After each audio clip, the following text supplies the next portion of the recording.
ఓం సాయిరామ్. శ్రీ సద్గురు సాయిలీలామృతంలోని నేటి పారాయణం. సత్యప్రియులు శ్రీబాబా. ఉపయుక్త విధానాలై ఎన్నో ఉత్కృష్ట విషయాలను సరళ సుకోమలంగా సర్వజన నమ్మతంగా మనోరంజకంగా బోధించిన మహాత్ములైన సద్గురు శ్రీ సాయి మహిమ వర్ధిల్లునుగాక. అసత్యము అంటే బాబాకు అసలు ఇష్టం ఉండదు.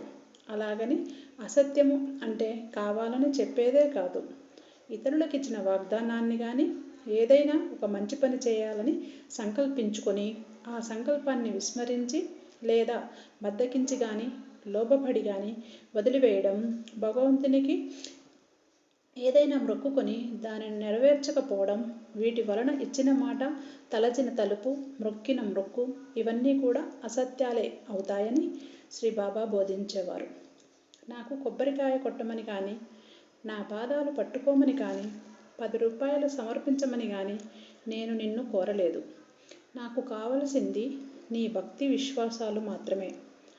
అయినా నీ ఇష్టానికి నీవు సమర్పిస్తానని మొక్కుకొని మానివేయడం నన్ను దగా చేసినట్లే కదా. గుర్తుంచుకోండి, అన్ని పాపాలలోకి అసత్యం అనేదే భయంకరమైనది. అది సరాసరి నరకానికే తీసుకుపోతుంది.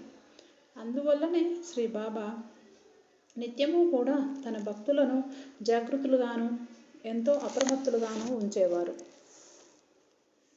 వారికి అసత్య దోషం అంటకుండా ఉండేందుకుగాను తరచూ వారి పొరపాటులను శ్రీ బాబాయే జ్ఞాపకం చేస్తుండేవారు. ఎంత దాకానో ఎందుకు, తమ భక్తులు తమకేదైనా ఇవ్వాలని సంకల్పించుకుంటే దానిని పసిగట్టి గుర్తు చేసి సమర్పింప చేసుకొని సంకల్ప సత్యపాపం నుంచి వాళ్ళని తప్పించి ఆశీర్వదించేవారు. అయితే ఆ మొక్కులు లేదా సంకల్పాలను సక్రమంగా ఆచరింపచేయటం అనేది చాలా అద్భుతంగాను లీలామృత భరితంగాను ఉండేది. దక్షిణ 2 రూపాయలు ఇస్తాను. ఇద్దరు భక్తులు శ్రీ బాబా దర్శనానికై బయలుదేరారు. అందులో ఒకడు బాబాకు దక్షిణగా 2 రూపాయలను ఇస్తానని సంకల్పించుకొని రెండవ భక్తునికి ఆ విషయం చెప్పాడు. రెండవ భక్తుడు తను కూడా 2 రూపాయలను ఇస్తానని సంకల్పించాడు. ఈ భక్త మిత్రుడిద్దరూ బాబాని దర్శించారు. రెండవ వాడు తన సంకల్పం ప్రకారం బాబాకు 2 రూపాయలు సమర్పించాడు. అనంతరం మొదటివాడు మాత్రం 1 రూపాయనే ఇచ్చాడు. శ్రీ బాబా ఆ రూపాయిని పరిశీలనగా చూసి 2 ఇస్తానని సంకల్పించి 1 ఇచ్చావేమిటి, తే ఆ 2 రూపాయి కూడా ఇవ్వు అన్నారు.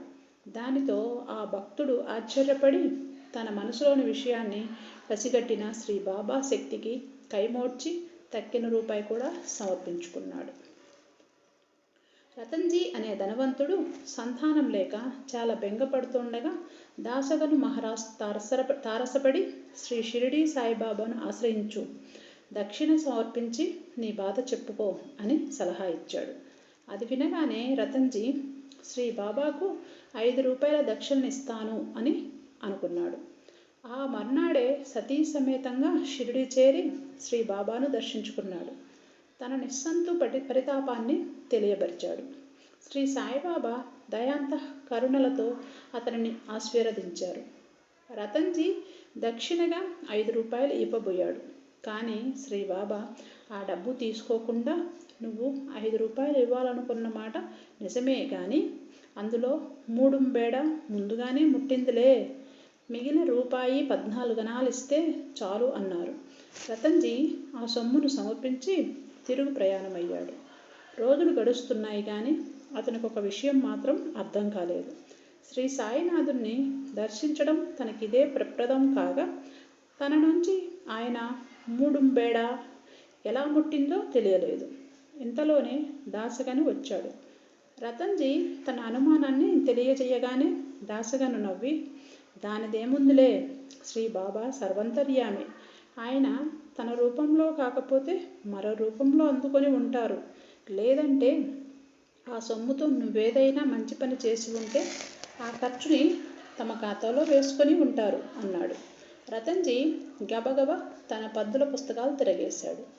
ఆశ్చర్యం, తను శ్రీ బాబాకు 5 రూపాయల దక్షిణనిస్తానని సంకల్పించుకున్న తరువాత ఆ సాయంత్రమే తన ఇంటికి వచ్చిన మౌలా సాహెబ్ అనే ఒక యోగికి ఆతిథ్యం ఇచ్చాడు. ఆ ఖర్చు సరిగ్గా 3 ఉంది. రతన్జీకి శ్రీ బాబా మీద గురి మరింతగా బలపడింది. అనతి కాలంలోనే శ్రీ సాయినాథుని ఆశీర్వాదం ప్రకారం అతనికి చక్కటి సంతానం కలిగింది. సద్గురు సాయినాథార్పణమస్తు. శుభం భవతు. ఓం సాయిరామ్.